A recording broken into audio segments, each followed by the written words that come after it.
आज का हमारा पहला प्रश्न है, मौर्य काल में सीता से तात्पर्य है। आपको बताना है कि जब मौर्य काल था, जब मौर्यों का समय था, तो उस टाइम सीता नाम है, सीता जो वर्ड है, उसका तात्पर्य क्या था। ठीक है, इसमें मैंने आपको 4 ऑप्शन दिए हैं। अगर आप इनके आंसर जानते हैं तो कमेंट करके ज़रूर बताएं। वैसे मुझे लगता है कि बहुत ही कम लोग होंगे जो इसका आंसर जानते होंगे। अगर आप जानते हैं तो आप मुझे कमेंट करके ज़रूर बताएं। इसमें ऑप्शन ए है कि एक देवी, सीता का जो तात्पर्य था मौर्य काल में एक देवी था, या फिर ऑप्शन बी एक धार्मिक संप्रदाय। ठीक है, या फिर ऑप्शन सी राजकीय भूमि से प्राप्त आय। ठीक है, जो राजकीय जो भूमि होती है उससे जो आय प्राप्त होती है, जो धन प्राप्ति होती है वो, या फिर ऑप्शन डी ऊसर भूमि। तो आपको जल्दी से कमेंट करके बताना है कि मौर्य काल में सीता से तात्पर्य है। अगर आप जानते हैं तो ज़रूर कमेंट करें। तो चलिए अब मैं आपको इसका आंसर बताती हूँ। जो मौर्य काल था उसमें सीता का तात्पर्य था राजकीय भूमि से प्राप्त आय। ठीक है, ये होता था सीता का तात्पर्य। तो इसमें जो सही आंसर होगा option C is the right answer, राजकीय भूमि से प्राप्त आय। ठीक है, मौर्य काल में सीता से तात्पर्य है। अब आज का जो दूसरा महत्वपूर्ण प्रश्न है कि भारतीय लिखने की कला नहीं जानते हैं। आपको बताना है कि यह किसकी उक्ति है, किसने ये कहा था, किसने ऐसा कहा कि भारतीय जो होते हैं, जो इंडियन होते हैं, वो लिखने की कला नहीं जानते हैं। आपको इसका उत्तर ज़रूर मालूम होना चाहिए। अगर है मालूम तो आप कमेंट करके ज़रूर बताएं, और नहीं पता है तो मैं भी आपको इसका आंसर बता देती हूँ। इसमें मैंने आपको 4 ऑप्शन दिए हैं। ऑप्शन ए है आपका कौटिल्य। क्या कौटिल्य ने कहा था कि जो भारतीय होते हैं उनको लिखने की कला नहीं आती है या वे नहीं जानते हैं। ऑप्शन बी है प्लिनी, या फिर ऑप्शन सी प्लूटार्क, या लास्ट ऑप्शन डी मेगास्थनीज। आपको बताना है कि इसमें से किसने कहा था कि जो भारतीय होते हैं, जो इंडियन होते हैं, वो लिखने की कला नहीं जानते हैं। यह किसकी उक्ति है? जल्दी से आप कमेंट करें अगर आप इसका आंसर जानते हैं। अगर नहीं जानते हैं तो मैं आपको बता दूं कि भारतीय लिखने की कला नहीं जानते हैं, यह कहा था आपके मेगास्थनीज ने। ठीक है, तो ऑप्शन डी सही हो जाएगा, मेगास्थनीज। ठीक है, इन्होंने कहा था जो भारतीय होते हैं वो लिखने की कला को नहीं जानते हैं। अब आज का तीसरा प्रश्न है, काफ़ी इम्पोर्टेंट ये प्रश्न है। ठीक है, हमें अवश्य ही इनका उत्तर आना चाहिए। तो आज का जो तीसरा प्रश्न है कि प्राचीन भारत में किसने, ठीक है, प्राचीन भारत में किसने नियमित रूप से, सबसे ज़्यादा किसने बनाए सोने के सिक्के, वो अलग क्वेश्चन होता है, लेकिन प्राचीन भारत में किसने नियमित रूप से सोने के सिक्के जलाए। आपको बताना है कि ऐसे कौन थे जिन्होंने अपने शासनकाल में नियमित रूप से सोने के सिक्के जलाए। अब आपके पास ऑप्शन ए है सातवाहन, ऑप्शन बी शक, या फिर ऑप्शन सी कुषाण, या ऑप्शन डी पार्थेयन।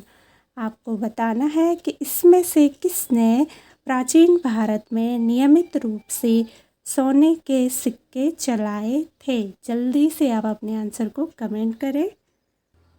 और अगर आप नहीं जानते हैं तो मैं आपको बता दूं कि जो कुषाण थे, ठीक है, कुषाणों ने प्राचीन भारत में नियमित रूप से सोने के सिक्के जलाए थे। किसने जलाए थे? कुषाणों ने। ठीक है, तो Kushan is the right answer, option C. Option C इसका सही आंसर होगा। अब आज का जो हमारा 4th क्वेश्चन है, काफ़ी इम्पोर्टेंट ये भी प्रश्न है कि बाल विवाह की प्रथा आरंभ हुई थी। आपको बताना है कि जो बाल विवाह था, ठीक है, जो प्रथा पहले प्रचलित थी बाल विवाह की, बहुत ही छोटी उम्र में बच्चों की शादी की जाती थी, तो वो सबसे पहले बाल विवाह की जो प्रथा थी वो कहाँ से प्रारंभ हुई, किनके द्वारा वो प्रारंभ हुई? तो इसमें आपको 4 ऑप्शन दिए गए हैं। ऑप्शन ए है मौर्य काल में, ठीक है, या फिर ऑप्शन बी गुप्त काल में, ऑप्शन सी कुषाण काल में, या फिर ऑप्शन डी हर्षवर्धन के काल में। आपको बताना है कि जो बाल विवाह प्रथा थी उनका आरंभ इन 4 ऑप्शनों में से किनके काल में हुआ था? तो इसका जो सही आंसर होगा वो होगा गुप्त काल में। जो गुप्त काल था उस टाइम पे बाल विवाह की प्रथा आरंभ हुई थी। तो इसमें जो सही आंसर होगा ऑप्शन बी सही होगा, गुप्त काल में, ठीक है। अब आज का अंतिम प्रश्न है प्रश्न संख्या 5वां। तो देखेंगे हम कि देखिए किसका कथन है, आपको बताना है कि ये किसका कथन है। इसमें मैंने आपके लिए 3 प्रश्न बनाए हैं, 3 प्रश्नों का ही मैंने एक प्रश्न बना दिया है, ठीक है। तीनों में से कोई भी आपसे पूछा जा सकता है, तो आप इसे ज़रूर ध्यान से देखें। देखिए किसका कथन है, आपको बताना है कि भारत के लोग गर्म मिजाज हैं। ये कथन किसने कहा था कि भारत के जो लोग हैं वो गर्म मिजाज हैं, या फिर उन्हें ये किसने कहा था कि जो भारतीय होते हैं उन्हें जल्दी गुस्सा आता है परंतु ईमानदार होते हैं? आपको बताना है कि यह किसका कथन था जिन्होंने कहा था जो भारतीय लोग होते हैं वो गर्म मिजाज के होते हैं और उन्हें जल्दी गुस्सा आता है, परंतु वो क्या होते हैं, ईमानदार होते हैं और भारतीय स्वच्छता प्रेमी हैं। जो भारतीय लोग होते हैं वो स्वच्छता प्रेमी हैं। तो इसमें आपको 4 ऑप्शन दिए गए हैं, ठीक है।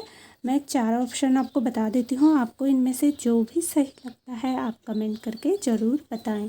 ऑप्शन ए है इसमें मेगास्थनीज, ठीक है, या फिर ऑप्शन बी अकबर, या फिर ऑप्शन सी ह्वेनसांग, या ऑप्शन डी इत्सिंग। आपको बताना है इनमें से किसके कथन हैं, ठीक है। जल्दी से आप आंसर को कमेंट करें। तो चलिए मैं आपको इसका आंसर बताती हूँ। जो ऑप्शन सी है, ठीक है, ह्वेनसांग ने कहा था, ह्वेनसांग के ये कथन थे कि जो भारतीय लोग होते हैं वो गर्म मिजाज के होते हैं। गर्म मिजाज मतलब गुस्सैल होते हैं, गुस्सा वाले होते हैं, उन्हें जल्दी गुस्सा आता है परंतु वे ईमानदार होते हैं। और जो भारतीय होते हैं वो स्वच्छता प्रेमी होते हैं। ये किसके कथन हैं, ह्वेनसांग के। तो आप सभी ने देखे होंगे 5 बहुत ही महत्वपूर्ण ये प्रश्न थे। उम्मीद है आपको ज़रूर ये प्रश्न अच्छे लगे हों, पसंद आए हों।